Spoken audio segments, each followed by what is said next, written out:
Wealth and the world എന്ന chapter നമ്മൾ പഠിച്ചുകൊണ്ടിരുന്നത്. അതിലെന്താ പഠിച്ചത്? അവസാനം ഫസ്റ്റ് വേൾഡ് വാർ അല്ലെങ്കിൽ നമ്മുടെ ഒന്നാം ലോക മഹായുദ്ധം ഉണ്ടാകാനായിട്ടുണ്ടായ കാരണങ്ങളെ പറ്റിയിട്ടാണ് അല്ലേ. 3 കാരണമാണ് നമ്മളിവിടെ പറഞ്ഞത്. ഏതൊക്കെയായിരുന്നു? അതിലൊന്നാമത്തെ കാരണം എന്ന് പറയുന്നത് എന്തായിരുന്നു? ഇമ്പീരിയലിസ്റ്റ് റൈവൽറി അല്ലേ. ഈ ഇമ്പീരിയലിസ്റ്റ് ആയിട്ടുള്ള കോളനികളൊക്കെ നടത്തിക്കൊണ്ടിരുന്ന രാജ്യങ്ങൾ തമ്മിലുള്ള ശത്രുത. അതിൽ രണ്ടാമത് നമ്മൾ പറഞ്ഞ പോയിന്റാണ് എന്ത്? Extreme nationalism. അപ്പോൾ ഈ എക്സ്ട്രീം നാഷണലിസവും അത് കഴിഞ്ഞിട്ട് ഒരു റീസൺ കൂടെ നമ്മൾ പറഞ്ഞിരുന്നു. എന്തുവായിരുന്നു അത്? ഈ ഫോർമേഷൻ ഓഫ് മിലിറ്ററി അലയൻസസ് അല്ലേ, ഈ സൈനിക ശക്തികൾ രൂപീകരിക്കുന്ന ഒരു പ്രശ്നവും. അപ്പോൾ ഇതെല്ലാം ഇന്ന് പറയുന്ന കാര്യങ്ങളും കഴിഞ്ഞ ക്ലാസ് ലാസ്റ്റ് പറഞ്ഞ കാര്യമൊക്കെ മനസ്സിലാവണമെങ്കിൽ നിങ്ങൾ ഒരു കാര്യം അറിഞ്ഞിരിക്കണം. ഇത് യൂറോപ്പിൻ്റെ ഒരു മാപ്പാണ്. ഈ മാപ്പിലുള്ള രാജ്യങ്ങൾ എവിടെയാണെന്നുള്ളൊരു ഐഡിയ വേണം. അപ്പോൾ ആ ഒരു ഐഡിയ വെച്ച് നമ്മൾ പഠിച്ചു കഴിഞ്ഞാൽ കുറച്ചുകൂടി ഈസി ആയിരിക്കും. നോക്കടാ, നമുക്കിവിടെ യൂറോപ്പ് കാണാൻ പറ്റും. ഈ ചാപ്റ്റർ തുടങ്ങിയപ്പോൾ ഞാൻ നിങ്ങൾക്ക് എന്താ പറഞ്ഞേ? യൂറോപ്പിൽ നിന്ന് ആദ്യമായിട്ട് ഈ കടൽ മാർഗം ഇന്ത്യയിലോട്ട് വന്ന അല്ലെങ്കിൽ ഈ കോളനികൾ സ്ഥാപിക്കാൻ തുടങ്ങിയ രാജ്യങ്ങളിലൊന്നാരായിരുന്നു? പോർച്ചുഗലും പിന്നെ ഉള്ളത് സ്പെയിനും ആയിരുന്നു.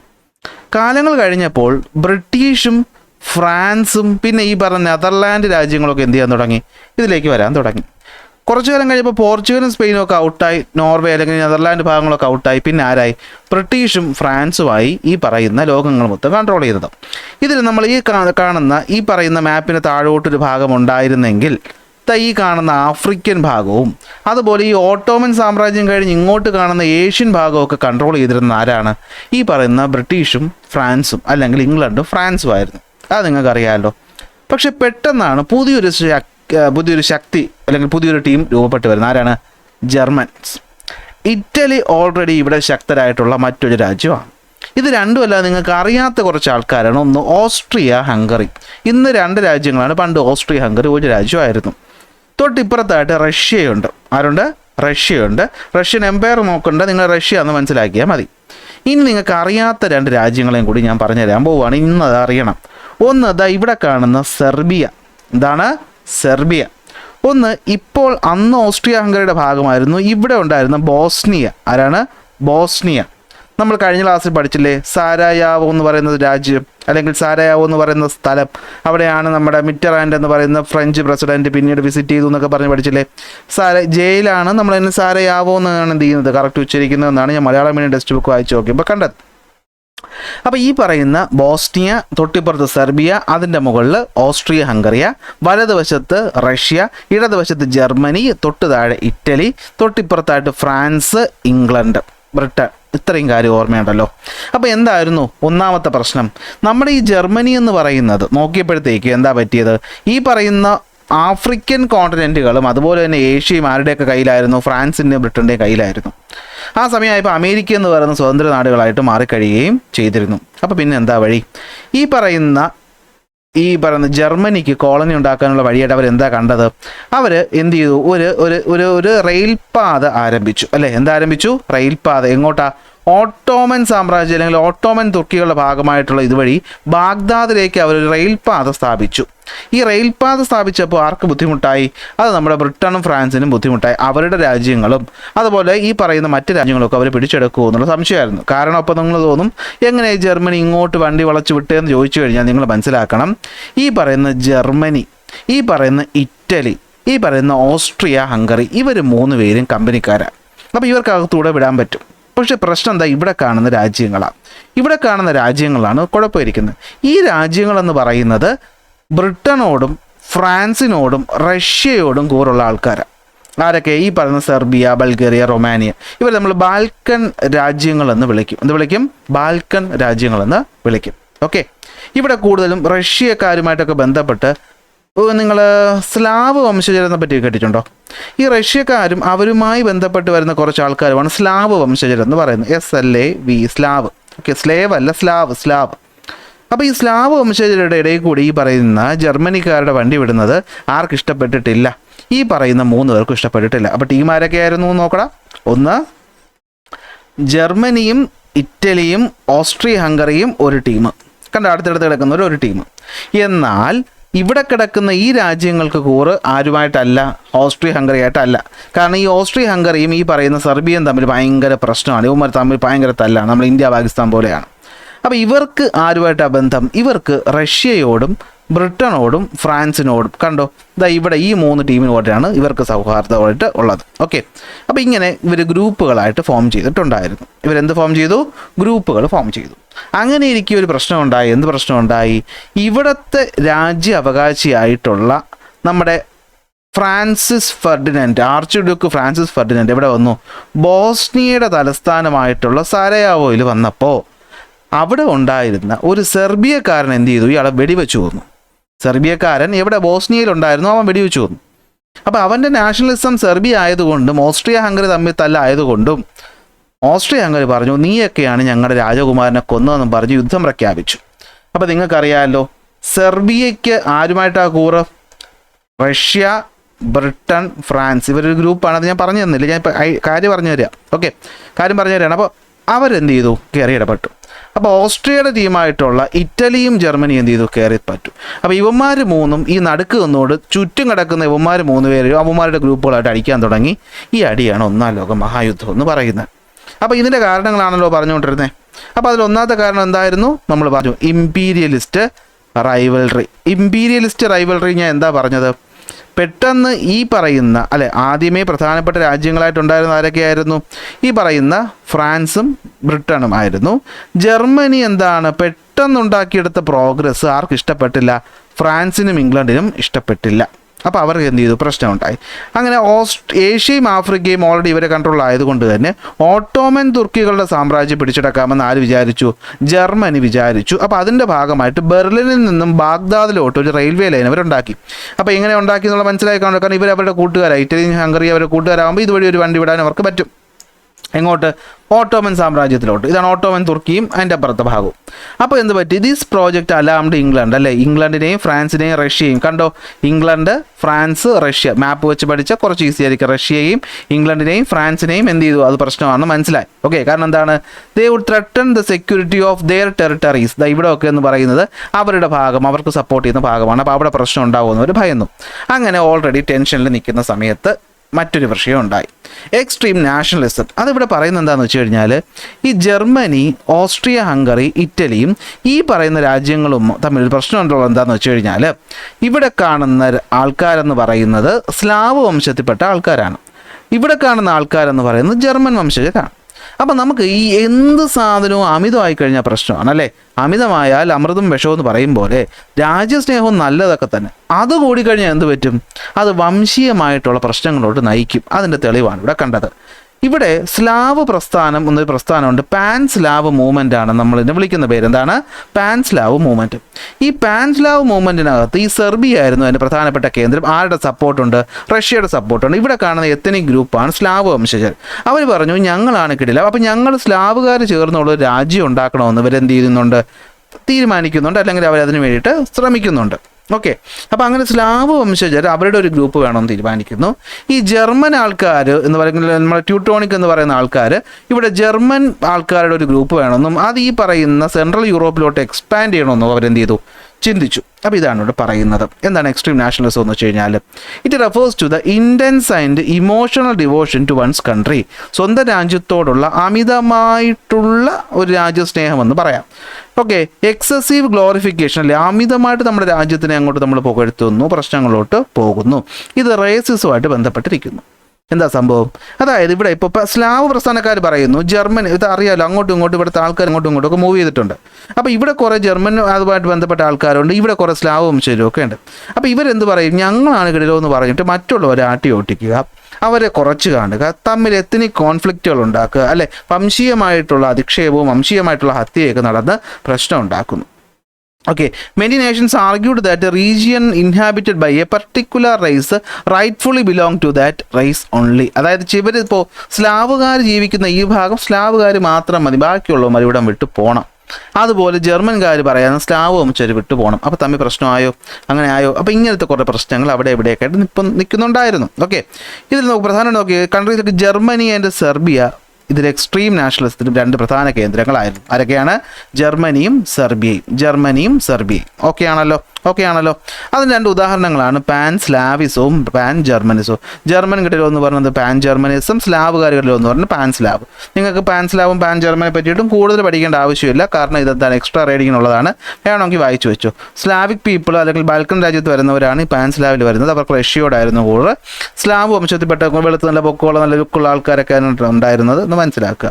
ഓക്കെ, ഇതുപോലത്തെ പ്രശ്നങ്ങൾ എല്ലാ രാജ്യങ്ങളിലും ഉണ്ടല്ലേ.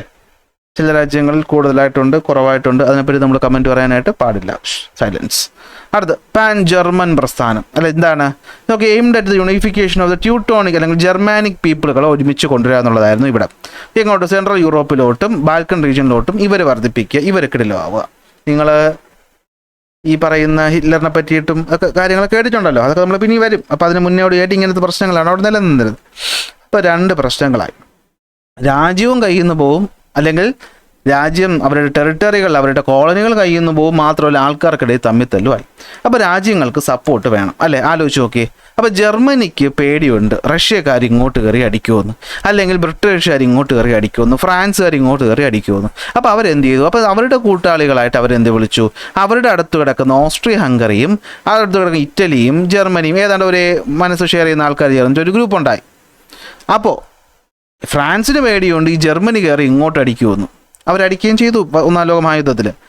ഇംഗ്ലണ്ടിന് പേടി ഇംഗ്ലണ്ടിൻ്റെ ടെറിട്ടറികളൊക്കെ അവന്മാർ പിടിച്ചെടുത്തുകൊണ്ട് പോകുമോ, കപ്പൽ മാർഗ്ഗം വന്ന് ഞങ്ങൾക്കിട്ട് പണി തരുമെന്ന്. കാരണം ജർമ്മനി എന്ന് പറയുന്നത് പറയുമ്പോൾ പറയണമല്ലോ, അവന്മാർ കിടിലങ്ങളാണ്. ടെക്നോളജി അതുപോലെ ബുദ്ധിയുള്ളവന്മാരുടെ കാര്യത്തിൽ ജർമ്മനി മാരക ടീംസാണ്. അതുകൊണ്ടാണ് അവർ പെട്ടെന്ന് ഇത്രയും വലിയ ശക്തികളായിട്ട് മാറിയത്. റഷ്യയ്ക്കും പേടി അവന്മാർ റഷ്യയിലോട്ട് കയറി അടിക്കുമെന്ന്. അപ്പോൾ എന്താണ് ഇവർക്കിപ്പോൾ ഈ ഫ്രാൻസിന് സ്പെയിനുമായിട്ട് കൂട്ടുപിടിച്ചിട്ട് കാര്യമില്ല. അവരെന്ത് ചെയ്തു? തൊട്ടടുത്ത തമ്മിൽ ഭയങ്കര പ്രശ്നക്കാരാണല്ലോ ഇവർ തമ്മിൽ. ഏത് നേരം അടിയാണെങ്കിൽ ഇവർ തമ്മിൽ കക്ഷിയാവാൻ തീരുമാനിച്ചു, റഷ്യയായിട്ടും തീരുമാനിച്ചു. അപ്പോൾ എന്ത് പറ്റി? മൂന്ന് പേര് ചേരുന്ന രണ്ട് ഗ്രൂപ്പുകൾ ഫോം ചെയ്തു. അതിൽ ആദ്യത്തെ ഗ്രൂപ്പ് എന്ന് പറയുന്ന ആരൊക്കെയാണ്? Germany, Italy, Austria, Hungary. മറക്കൂലല്ലോ, Germany, Italy, Austria, Hungary. Map വെച്ച് പഠിച്ചുള്ള ഗുണം ഇതാണ്. ഇവർ നമ്മൾ വിളിക്കുന്ന പേരാണ് triple alliance. Italy, Germany, Austria, Hungary. എന്നാൽ ഇതിന് ത്രികക്ഷി സഖ്യം എന്ന് പറയും. ത്രികക്ഷി സഖ്യം എന്ന് മലയാളത്തിൽ പറയും. എന്നാൽ ഇതാണ് എന്നുള്ള ത്രികക്ഷി സൗഹാർദ്ദം അല്ലെ. ത്രികക്ഷി സൗഹാർദ്ദം എന്താ സംഭവം? അതിനകത്ത് ആരൊക്കെ വരും? ഇംഗ്ലണ്ട്, ഈ ബ്രിട്ടൻ എന്ന് പറഞ്ഞാൽ ഇംഗ്ലണ്ടാണ്. England, France, Russia. England, France, Russia. Map വെച്ച് പഠിച്ചപ്പോൾ എത്ര ഈസിയാണെന്ന് പിടികിട്ടിയോ? ഇപ്പോൾ ഇവർ തമ്മിൽ അങ്ങനെ ഗ്രൂപ്പ് ഉണ്ടാക്കി. അപ്പോൾ എന്താ പ്രശ്നം എന്ന് പറഞ്ഞു കഴിഞ്ഞാൽ competition for colonies and rise of extreme nationalism. കോളനികൾക്ക് വേണ്ടിയുള്ള തമ്മിത്തല്ലും എക്സ്ട്രീം നാഷണലിസവും കാരണം എന്ത് പറ്റി? എല്ലാവർക്കിടയിലും ഒരു വിശ്വാസക്കുറവ്, ഒരു പേടിയുണ്ടായി. അപ്പോൾ അതിൻ്റെ ഫലമായിട്ടാണ് ഈ പറയുന്ന രാജ്യങ്ങൾ പരസ്പരം സംശയിക്കാൻ തുടങ്ങി. അപ്പോൾ എന്ത് പറ്റി? അവർക്ക് കൂട്ടുകാർ വേണം. അങ്ങനെ അവർ മിലിറ്ററി അലയൻസസ് ഫോം ചെയ്തു. അങ്ങനെ രണ്ട് പ്രധാനപ്പെട്ട ഗ്രൂപ്പുകളാണ് ട്രിപ്പിൾ അലയൻസും ട്രിപ്പിൾ എൻറ്റിറ്റിയും. ത്രികക്ഷി സഖ്യവും ത്രികക്ഷി സൗഹാർദ്ദവും.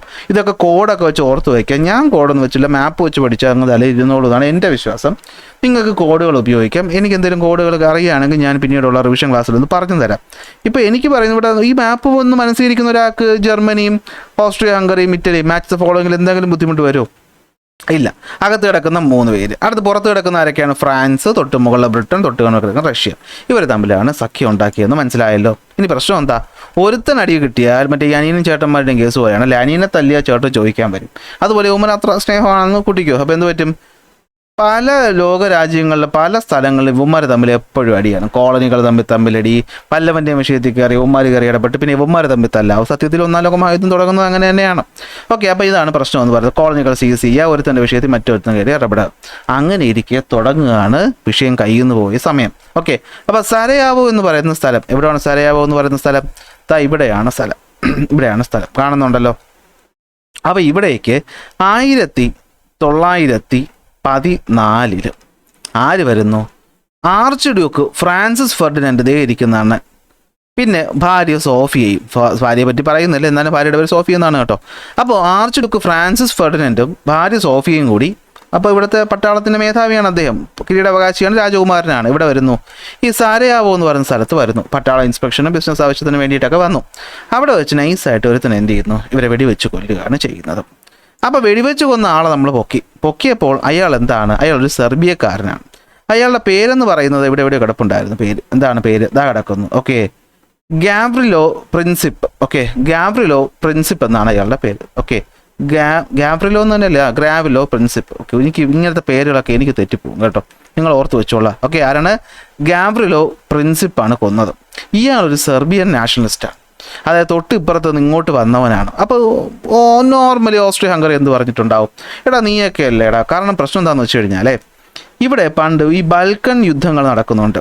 ആദ്യം നടന്ന ബാൽക്കൺ യുദ്ധങ്ങൾ, ഇതിൽ സെർബിയ ജയിച്ചിട്ട് ഇവർ കുറേ ഏരിയയൊക്കെ എക്സ്പാൻഡ് ചെയ്ത് വരുന്നുണ്ട്. അപ്പോൾ ഇവരുമായിട്ട് എപ്പോഴും അതൊരു ഇറക്കമാണെന്ന് വിചാരിക്കുക. അപ്പോൾ ഈ പറയുന്ന സെർബിയക്കാരൻ വന്നിട്ട് ആളെ കൊന്നപ്പോൾ ഓസ്ട്രിയ ഹംഗറി പറഞ്ഞു നിങ്ങൾ അയച്ചിട്ടാണ് കൊന്നതെന്ന് പറഞ്ഞിട്ട് ഈ പറയുന്ന 1914 ജൂലൈ 28 1914 ജൂലൈ 28 എന്ത് ചെയ്യുന്നു, ഓസ്ട്രിയ ഹംഗറി സെർബിയയ്ക്ക് നേരെ യുദ്ധം പ്രഖ്യാപിക്കുന്നു. അടി തുടങ്ങി. അപ്പോഴത്തേക്കും ആര് വന്നു, എടാ സെർബിയ നീയൊക്കെ തൊട്ടുകയാണെങ്കിൽ ഞങ്ങൾ വന്ന് അടിക്കുമെന്ന് റഷ്യ പറഞ്ഞു, ഫ്രാൻസ് പറഞ്ഞു, ഇംഗ്ലണ്ട് പറഞ്ഞു. ഞങ്ങളുടെ അണ്ണനായിട്ടുള്ള ഓസ്ട്രിയ തൊട്ട് കഴിഞ്ഞാൽ ഞങ്ങൾ നിങ്ങളെ അടിക്കുമെന്ന് ആര് പറഞ്ഞു, ജർമ്മനി, ഇറ്റലിയും പറഞ്ഞു. ഇനി ഒരു തമാശ പറഞ്ഞു തരട്ടെ, 1-ാം ലോക മഹായുദ്ധത്തിലും 2-ാം ലോക മഹായുദ്ധത്തിലും ആവശ്യമില്ലാതെ ചെന്നിറങ്ങി പണി വാങ്ങിച്ച രാജ്യം ആരെന്ന് ചോദിച്ചാൽ അത് ജർമ്മനിയാണ് കേട്ടോ. അതാരാണ്? ജർമ്മനിയാണ്. ജർമ്മനി ആ കിട്ടിയ പാടെ നേരെ എന്ത് ചെയ്തു, ഒന്നാ പിടിച്ചോന്ന് വെച്ച് ഫ്രാൻസിലോട്ട് അങ്ങോട്ട് യുദ്ധം തുടങ്ങി. ബുദ്ധി എന്താണെന്ന് വെച്ച് കഴിഞ്ഞാൽ ആദ്യം ഈ റഷ്യയായിട്ട് വലിയ പ്രശ്നത്തിന് പോകണ്ട, ഇപ്പുറത്തെ വശത്തല്ലേ, ഇടത്തോട്ടും വലത്തോട്ടും യുദ്ധം ചെയ്യാൻ പറ്റൂലല്ലോ. അപ്പോൾ നിങ്ങൾക്ക് റഷ്യയായിട്ട് തൽക്കാലം ഉമ്മാർ പോയിട്ട് ഈ സമാധാന സന്ധിയൊക്കെ ഒപ്പിട്ട് വെച്ചിട്ട് നിങ്ങളൊന്നും ചെയ്യണ്ട, നിങ്ങൾ അടിക്കുകയൊന്നുമില്ല, ഞങ്ങൾ ഫ്രാൻസിനെ അടിക്കുള്ളൂ എന്ന് പറഞ്ഞിട്ട് എന്ത് ചെയ്തു, ഇവന്മാർ ഫ്രാൻസിനെ കയറി അടിക്കും. അപ്പോൾ ഫ്രാൻസിനെ ഇവിടെ ഓൾറെഡി ഫ്രാൻസുകാർ നല്ല, ഈ കഥ ടെക്സ്റ്റ് ബുക്ക് ഇല്ലാത്തതാണ് ഞാൻ പറഞ്ഞു തരുന്നതാണ്, ഫ്രാൻസ് ഇവിടെ നല്ല മതിലൊക്കെ കെട്ടി വെച്ചേക്കുക, അങ്ങനെ കയറാൻ പറ്റില്ല. അപ്പോൾ ഇതുവഴി കറങ്ങി ഇങ്ങ് വന്ന് അടിക്കാലോ എന്നായിരുന്നു. അപ്പോൾ ഇവിടെയുള്ള ഈ കുട്ടി രാജ്യങ്ങളൊക്കെ വെറും കിഴങ്ങന്മാരെന്നാണ് ആര് വിചാരിച്ചത്, ജർമ്മനിക്ക് അവിടെ തെറ്റി. ഇവന്മാർ കടുത്ത റെസിസ്റ്റൻസ് കൊടുത്തു, കയറി വരാൻ പറ്റിയതുമില്ല, നോക്കി നിൽക്കുക. എന്ത് പറ്റി? എന്നാൽ നമുക്കൊരു കാര്യം ചെയ്യാം, നമുക്ക് റഷ്യ അടിച്ചിട്ട് ഇങ്ങോട്ട് വരാൻ ആരും തീരുമാനിച്ചു. ജർമ്മനി വീണ്ടും അങ്ങോട്ട് പോയി. ഇവിടെ അടി നടന്നുകൊണ്ടിരിക്കുക കേട്ടോ. അതിനിടയിൽ കൂടി പകുതി ട്രൂപ്പിനെ ഇങ്ങോട്ട് വിട്ടു. ഇവന്മാർക്കാണെങ്കിലോ ഇതൊന്നും വലിയ വശമുള്ള പരിപാടിയല്ല. ഓക്കെ, ഈ റഷ്യ എന്ന് പറഞ്ഞാൽ ഭയങ്കര തണുപ്പുള്ള പ്രദേശങ്ങളാണ്, ആ ഭാഗത്തോട്ടൊന്നും കയറി അടിക്കുക ഇവന്മാർക്ക് പറ്റിയില്ല. അങ്ങനെ ഇടത്തും വലത്തും ഒരേ സമയം അടിയായി, 2 എണ്ണം കൂടി തിരിച്ചടിയായി. അതിനിടെ കൂടി ബ്രിട്ടൻ കയറി കടൽ മാർഗ്ഗം ഇവന്മാരെ ബ്ലോക്ക് ചെയ്ത് അവിടെ അടിയായി. അങ്ങനെ ആകെ തേഞ്ഞു. 4 കൊല്ലത്തോളം യുദ്ധം ചെയ്തിട്ട് തോക്കുകയാണ് ചെയ്യുന്നത് ഈ പറയുന്ന ജർമ്മനിയും ഇറ്റലിയും ഓസ്ട്രിയ ഹംഗറിയും യുദ്ധത്തിൽ തോക്കും. അങ്ങനെ 4 കൊല്ലം 1918 വരെ യുദ്ധം, നവംബർ വരെയാണെന്നാണ് എൻ്റെ ഓർമ്മ. യുദ്ധം ചെയ്തിട്ട് ആര് തോക്കും? ഈ പറയുന്ന ത്രികക്ഷി സഖ്യം എന്ത് ചെയ്യും? തോക്കും. ട്രിപ്പിൾ അലയൻസ് എന്ത് ചെയ്യും? പൊട്ടും. ട്രിപ്പിൾ എൻറ്റിറ്റി ജയിക്കുകയും ചെയ്യും. സോ യുദ്ധം അവസാനിച്ചു. യുദ്ധം അവസാനിക്കുന്നത് ഒരു ട്രെയിനകത്ത് വെച്ച് ഒപ്പിടുന്നതാണ്. അത് കഴിഞ്ഞ് കുറച്ച് മാസങ്ങൾ കഴിഞ്ഞിട്ട് എനിക്ക് തോന്നുന്നു വെഴ്സാലീസ് ട്രീറ്റി ആണെന്ന് തോന്നുന്നു, അത് കഴിഞ്ഞ് നിർത്തുന്നു. പിന്നെ പാരീസ് എഗ്രിമെൻറ്റ് വരുന്ന സമാധാനത്തിലൊക്കെ പോവുകയാണ് ചെയ്യുന്നത്. നമുക്കതൊന്നും അറിയണ്ട. യുദ്ധാനന്തരം എന്ത് സംഭവിച്ചു എന്ന് ചോദിച്ചാൽ നിങ്ങൾ പറയും മില്യൺസ് ഓഫ് സോൾജേഴ്സും സിവിലിയൻസും ജീവൻ നഷ്ടപ്പെട്ടു. കാരണം യുദ്ധം ഇൻറ്റൻസിഫൈ ആയപ്പോൾ പിന്നെ കെമിക്കൽ വെപ്പൺസ് ഉപയോഗിക്കലും ഒന്നും പറയണ്ട. പിന്നെ രോഗം വന്ന് മരിച്ച ആൾക്കാർക്ക് 4 കൊല്ലമായപ്പോൾ മടുത്തു എന്നുള്ളതാണ് സത്യം. മടുത്തു. 2 രാജ്യങ്ങൾക്ക് എന്നല്ല എല്ലാവർക്കും മടുത്തില്ല. കാരണം ലോകം മൊത്തം അടി നടക്കുക. അപ്പോൾ എന്ത് പറ്റി? Industrial and agricultural sector were devastate. ഇൻഡസ്ട്രിയും അഗ്രികൾച്ചറും ഒക്കെ തകർന്നടിച്ചു. അല്ലെ, ഇൻഡസ്ട്രിയൽ റവല്യൂഷൻ കാരണം ഉണ്ടാക്കിയതാണ് ഈ കോളനി പിടുത്തം. അത് തന്നെ എല്ലാം നശിച്ചു. യൂറോപ്യന്മാരുടെ ഗ്ലോബൽ ഡോമിനേഷൻ അതോടെ അവസാനിക്കുകയാണ്. മാപ്പിൽ യൂറോപ്പ് എന്ന വലിയ ശക്തികളെല്ലാം കോളനി നോക്കിക്കൊണ്ടിരുന്നാൽ പറ്റത്തില്ല, തിരിച്ച് സ്വന്തം നാട്ടിലോട്ട് വരാമല്ലോ എന്ന് വിചാരിച്ച് അവരെന്ത് ചെയ്തു? 1-ാം ലോക മഹായുദ്ധം കഴിഞ്ഞപ്പോഴത്തേക്ക് ഏറെക്കുറെ പ്രശ്നങ്ങൾ തുടങ്ങി. Freedom movement in Asia and Africa gained momentum. കാരണം അവിടെ നടന്നപ്പോഴേക്കും ഇവർക്ക് കോളനികൾ ശ്രദ്ധ കൊടുക്കാൻ പറ്റില്ല. അപ്പോൾ കോളനിയിലെ കാര്യങ്ങൾ മോശമായി. കോളനിയിലെ റിസോഴ്സ് വീണ്ടും ഇവർ യൂട്ടിലൈസ് ചെയ്ത് അവിടെ യുദ്ധത്തിന് വേണ്ടി ഇറക്കിയപ്പോൾ കോളനിയിലുള്ള ആൾക്കാരും സമരത്തിലോട്ട് ഇറങ്ങി. തോൽവിക്ക് ശേഷം ലീഗ് ഓഫ് നേഷൻസ് ഫോം ചെയ്യുന്നു. നമ്മുടെ ഇന്നത്തെ യുണൈറ്റഡ് നേഷൻസ് ഓർഗനൈസേഷൻ പോലെ അന്ന് വന്നതാണ് ലീഗ് ഓഫ് നേഷൻ. വുഡ്രോ വിൽസന്റെ നേതൃത്വത്തിലാണ് ഇത് വരുന്നത്. നമുക്ക് പഠിക്കേണ്ട, എന്നാൽ അറിഞ്ഞിരുന്നാൽ മതി. ഇറ്റലിയും ജർമ്മനിയും സ്പെയിനും എന്ത് പറ്റി? ഇറ്റലിയിലും ജർമ്മനിയിലും സ്പെയിനിലും നോക്കിയേ ടോട്ടലിറ്റേറിയനിസം വരുന്നു. എന്ന് വെച്ചാൽ നിങ്ങൾ നാസിസം, ഫാസിസം എന്നൊക്കെ കേട്ടിട്ടില്ലേ, അതിൻ്റെയൊക്കെ ഒരു തുടക്കം വരികയാണ്. അപ്പോൾ ഈ പറയുന്ന ടോട്ടലിറ്റേറിയനിസം എങ്ങനെ യൂറോപ്പിൽ വന്നു എന്നുള്ളതാണ് നമുക്ക് ഇനി പഠിക്കാനുള്ളത്. അത് അടുത്ത ക്ലാസ്സിൽ പഠിച്ചാൽ പോരെ. ഇന്നിപ്പോൾ 1-ാം ലോക മഹായുദ്ധം സെറ്റായില്ലേ? ഓക്കെ അല്ലേ? മനസ്സിലാവുന്നുണ്ടോ? എല്ലാവർക്കും പറയുന്ന കാര്യങ്ങൾ മനസ്സിലാവുന്നുണ്ടെന്ന് വിശ്വസിക്കുന്നു. ഓക്കെ, മനസ്സിലായ കമൻറ്റൊക്കെ ഇടാൻ മറക്കണ്ട. ഞാനിത് നോട്ടിനകത്ത് എന്ത് ചെയ്തിട്ടുണ്ട്? ആഡ് ചെയ്തിട്ടുണ്ട്. നോട്ട് ഉടനെ തന്നെ നിങ്ങൾക്ക് അവൈലബിൾ ആകും. തൽക്കാലം നിങ്ങൾ എന്ത് ചെയ്യണം? ഇതൊക്കെ വെച്ചിട്ടൊന്ന് അഡ്ജസ്റ്റ് ചെയ്യണം കേട്ടോ. വേറെ വഴിയില്ലാത്തത് കൊണ്ടാണ്. ഇൻഡസ്ട്രിയൽ റവല്യൂഷൻ അതിൻ്റെ കാര്യങ്ങൾ നോട്ട് ഞാനിങ്ങനെ പ്രിപ്പയർ ചെയ്തുകൊണ്ടിരിക്കുകയാണ്. ഒരു 1-2 പാർട്ട് കൂടിയൊക്കെ ആകുമ്പോഴത്തേക്ക് ഏതാണ്ട് കംപ്ലീറ്റ് ആവും. അപ്പോൾ ഞാൻ എന്ത് ചെയ്യാം? അയച്ചു തരാം. ഓക്കെ, അപ്പോൾ causes 3 imperialist rivalry, extreme nationalism, formation of military alliance 3 നിങ്ങൾക്ക് പിടികിട്ടി. അല്ലേ? കിട്ടിയില്ലേ? ഇതാ ഇമ്പീരിയലിസ്റ്റ് റൈവലറി, എക്സ്ട്രീം നാഷണലിസം, ഓരോന്ന് ഞാൻ അല്പം നേരം വേണമെങ്കിൽ വെക്കാം. തൽക്കാലം നോട്ട് പ്രിപ്പയർ ചെയ്യാന്നുള്ളത് സ്ക്രീൻഷോട്ട് എടുത്തോ. ഓക്കെ, എക്സ്ട്രീം നാഷണലിസത്തിൻ്റെ ഈ നോട്ട് ഇവിടെ നോക്കുന്നതായിരിക്കും നല്ലത്. കണ്ടോ, സിമ്പിളായിട്ട്. Very strong and emotional love for one's country, ഇതിനാണ് എക്സ്ട്രീം നാഷണലിസം എന്ന് പറയുന്നത്. ഓക്കെ, സ്വന്തം രാജ്യത്തിനെ ഗ്ലോറിഫൈ ചെയ്യുക, അതിലൂടെ റൈസിസം പ്രൊമോട്ട് ചെയ്യുക. ഏരിയ എന്ന് പറയുന്നത് ഇവർ ജീവിക്കുന്ന സ്ഥലം കിടിലമാണെന്നും അല്ലെങ്കിൽ അവിടെ അവർ മാത്രം മതി എന്നും പറയുന്നു. യുദ്ധങ്ങളും ടെറിട്ടോറിയൽ എക്സ്പാൻഷനും ഒക്കെ ഇത് കാരണമാക്കി അവർ കാണിച്ചു. പാൻ സ്ലാവിസവും പാൻ ജർമ്മനിസവും. അടുത്ത് ഫോർമേഷൻ ഓഫ് മിലിറ്ററി അലയൻസ്, സിമ്പിളായിട്ട് ഞാൻ ഇവിടെ കൊടുത്തിട്ടുണ്ട്. ഓക്കെ, എന്താണ് കാര്യം? പേടിയും അതുപോലെ വിശ്വാസക്കുറവും കാരണം കോളനികളുള്ള കോമ്പറ്റീഷൻ നാഷണലിസം കാരണം ഇത് ഉണ്ടാകുന്നത്. അലയൻസ് ഫോം ചെയ്തു, ട്രിപ്പിൾ അലയൻസും ട്രിപ്പിൾ എൻറ്റിറ്റിയും കോൺഫ്ലിക്റ്റ്, അങ്ങനെ കോളനികൾ വരുന്നു. ഇമീഡിയറ്റ് കോസ് എന്ന് പറയുന്നത് archduke Francis Ferdinand wife സോഫിയും കണ്ട ബോസ്നിയയുടെ ഭാഗത്ത്, ഇവിടെയാണ് ബോസ്നിയയിൽ സരയാവോത കിടക്കുന്നു. അതൊക്കെ മാപ്പ് നോട്ടിനകത്ത് ആഡ് ചെയ്തിട്ടുണ്ട്. അല്ലാതെ പറഞ്ഞതുകൊണ്ട് മനസ്സിലായി കാണുമെന്ന് വിശ്വസിക്കുന്നു. ഓക്കെ, ഇതാണ് സംഭവം എന്ന് പറയുന്നത്. അപ്പോൾ അടുത്ത ഗ്രോത്ത് ഓഫ് ടോട്ടലിറ്റേറിയനിസം ഇൻ യൂറോപ്പ് എന്ന് പറയുന്ന അടുത്ത ക്ലാസ്സിൽ പഠിക്കാം. സെറ്റല്ലേ? അടുത്ത ക്ലാസ്സിൽ അടുത്ത ടോപ്പിക്കുമായിട്ട് കാണാം.